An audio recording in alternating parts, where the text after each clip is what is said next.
everybody, welcome back to Eye2Eye, the place where we talk about anything and everything Disney. My name's Kyle. Hey, and my name is Jessica. Before we get started today, if you haven't already, please consider subscribing to our channel and turning on that notification bell so you don't miss any of our content. For this edition of Disney Through Our Eyes, we're going to be doing another movie review, one that has been a little bit overdue, if we're honest.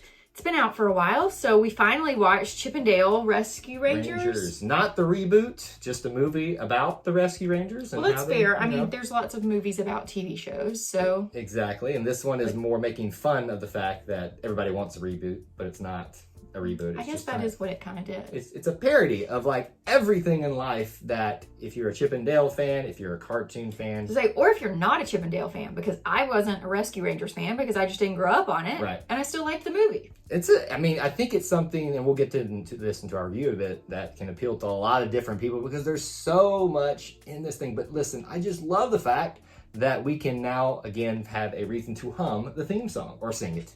I'm not grateful for that, but that has nothing to do with our review. I mean, come on. Let's move on. Let's move on. Okay, all right. So, in our reviews, we like to do them spoiler-free free balls. So, just in case you haven't seen it, we won't ruin everything for you. So, this is a safe place to be. We're going to give you 3 reasons to watch it. 1 reason that you may not like it, talk about some major characters that we like, and then a rating at the end of it. So, Jessica, why don't you talk about reason number 1 why we think you should watch it? I think for us, the plot was actually really good. I went into this movie not having high hopes. I just thought it was going to be kind of cute, just a little nostalgic love bug kind of thing. But wait, what's a love bug kind of thing? You just love it because it's nostalgic. Okay, sure. I was just wondering what the reference was there. I thought you were like referencing the love bug, Herbie, the little beep beep, that kind of thing. No. Not so much. No.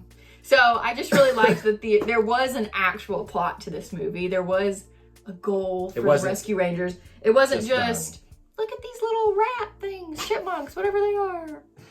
The zoologist in me wants to get really upset with you for classifying them in the same group. To be fair, I've never seen Rescue Rangers, like I said.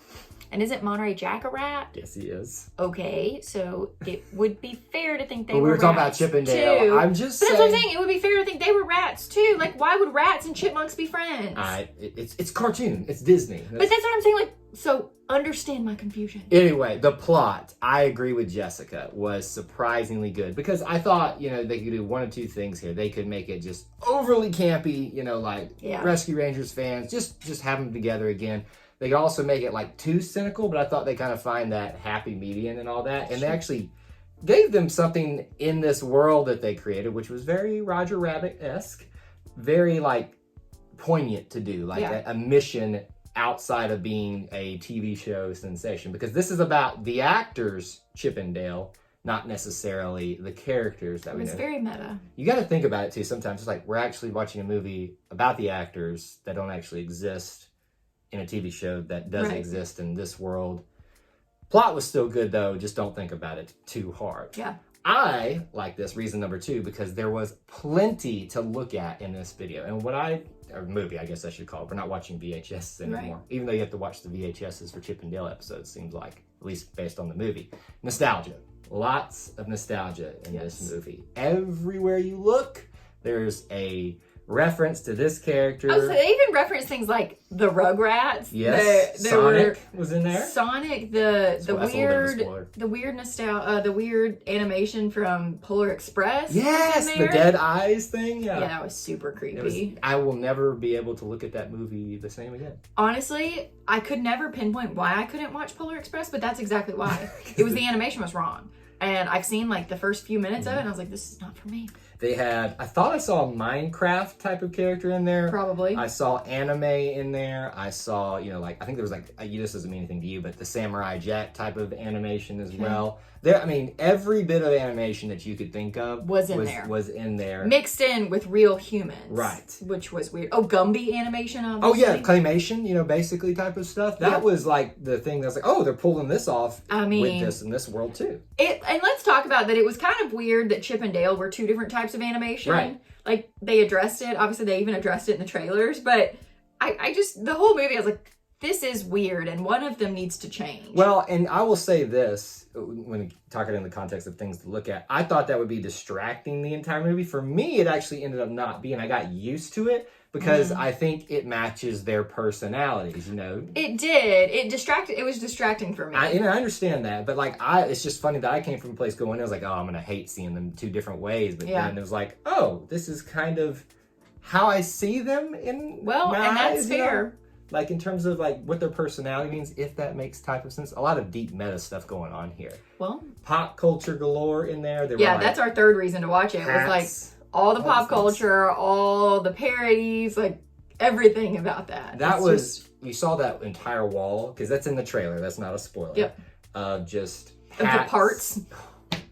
See, it got a little bit like gruesome at times, you know, not gruesome, but well, if you're an adult and you think about it, it's gruesome. But for a kid, it'd be like, oh, there's Peter Pan's hat. Yeah, you know, it's funny how well they were able to kind of take some of those elements and be like, this is funny for kids. But if you really think about it, it's kind of sad and scary and gruesome all at the same time. But like that's not just the wall, but it's just like the layers of when you see real life, as we've talked about, mixed with animation, anime, 3D stuff. It was so much like Space Jammy, or like Space Jammy. I've never heard that reference. Roger Rabbit-ish, all that. It's just so weird when you have animation and live action. I don't know. It worked, but I can't get with it. The other thing with like parodying things is they made fun of like tropes, like they try to bring back characters and do a rap song with them, and so Chip did that. Avoids that throughout the entire thing, and doesn't want to pull that type of thing off. The joke about there needs to be a reboot. There's discussion about that throughout the entire movie. So it's like they take all these things that we in real life think about sometimes and joke about and joke on themselves. And so it's kind of like a moment where I sit back even as an adult. I was like, wait a minute, are Chip and Dale actually running around in real life? Like, oh my gosh, is this really like happening? You are weird. They did a good job of like selling me on the world. That just tells me as a gullible person, but I found myself really like diving into it. All right, so obviously so far you can see where we're going with our review, that we really like this film. We'll get to ratings in a little bit. Things that you may not like. Usually we come up with one each, but we really only could come up with one, and it's not even that big of a deal in terms of being a bad thing. We talked about Roger Rabbit, right? If have you seen Roger Rabbit? No. I've watched parts of it. That's my favorite phrase that Jessica always says that I say.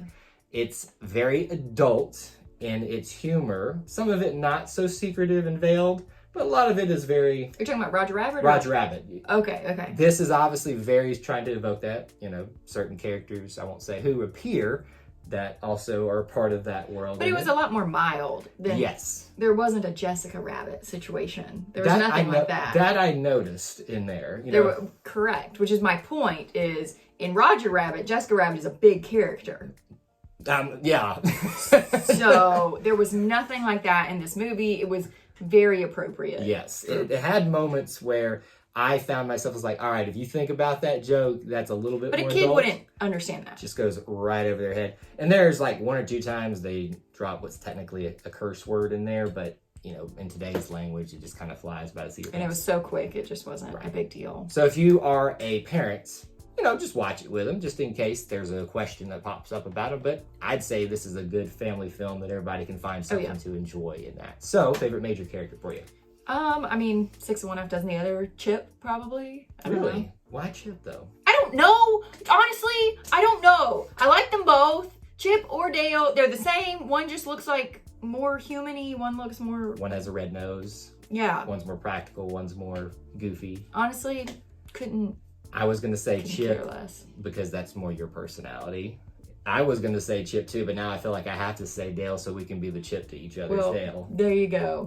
But honestly, it doesn't even matter because I like them both. I'm honestly going to say Chip though, because he was funny. To me, he had the bigger arc overall. Well, yeah. In this story, and we can't talk about those humongous details in this, but he has to go through a bit of a journey, and it's kind of, oh wow, Chip's the one that actually probably needed just as much help as everybody else along the way of their life as actors in the Chip and Dale show. Well, I didn't say the Chip and Dale show, the Rescue Rangers show. It basically is the Chip and Dale show. Favorite minor character?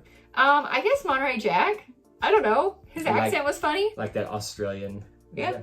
He wasn't, talk about minor character, like, what happens to him is big in the film, but he's not really in the film that much. So he's super minor. That's a good point. If you're expecting the Rescue Rangers to be very prominent in this, that's not necessarily the case. You'll Chip and Dale are. meet them. Yes. But they aren't prominent. So for people like me who've never seen the Rescue Rangers TV show, I didn't feel like I was missing anything. And that's probably a good thing, is everybody knows Chip and Dale. Yes. But not everybody knows Gadget and Zipper and Monterey Jack as well. And so it's kind of like, here they are, just kidding, now they're back. You know, it's kind of that kind of situation where there's enough in there that made me, as a Rescue Rangers fan, happy. I would have liked to see them a little bit more. Favorite minor character for me, I hate to say it, but it's probably going to be, I think his name was Bob, the Seth Rogen character with the battle axe guy. With the dead eyes. Yes, with the dead eyes. But I don't know why. I thought I was going to hate the character in this, but he keeps coming back to me overall. I kind of just like the whole henchman and, you know, Peter Pan situation in there too. Like all the bad guys in there. It just... They stuck out to me more than I thought. Was that polar bear supposed to be like the Coca-Cola bear? That's what I took it as. Okay. Because he was good too. That's what I kind of understood him to be, and I couldn't really see another reference. There was another funny moment there between two different bears. Like, oh my gosh, fanboying. Yeah. Anyway, your rating, rewatchability 1 through 5, 5 being I'm definitely going to watch this again, 1 being I will never watch this again. I'm giving it a solid 4. Yeah. Honestly, it was a great movie. I really liked this. Don't hate me, but I liked this better than Buzz Lightyear. That's like our new Lightyear. Thing, comparing everything to Buzz Lightyear these days, which is relevant. Well, it was the last non-Marvel movie that we saw in theaters. To categorize things. Okay, so I feel like this, honestly, I would have been happy to see this in theaters, and Buzz, I would have been happy to be made for TV. I disagree about, I would love to still see Buzz in theaters, but I think I want a big Rescue Rangers movie, like big time. Okay, you know? I mean, I really enjoyed it. I can definitely see, you know, even if I just have it on in the background, there was enough like joy in it and just funny plot that it's not something you have to pay super close attention to, which is also great coming off of Marvel movies where you have to like be zoned in the whole time. But because there is a lot going on in it, you don't have to pay attention to it, but there's so many different characters. There's so many characters and it's so cute. For me, that's what gets it a 4 too, for me. Because I just kind of want to see what I missed because there's so much going on. That's true. There's a big scene kind of near the end of the movie, but where there's a ton of different characters all in this room and you're like, oh, there's so-and-so, there's so-and-so, there's so-and-so. And I know that we missed a bunch of them. Oh, yeah, a ton of them. So that will be fun to watch again and see what characters we missed the first time. So, surprisingly, I think for a lot of folks, Rescue Rangers is a bit of a hit for us. Not a 5, but a solid 4. But a 4 is a dang good score. It is. I actually enjoyed watching this a whole lot. So, we'd love to know from you in the comments section below what you think about the Rescue Rangers. Try to keep it as spoiler-free as you can down there for everybody else.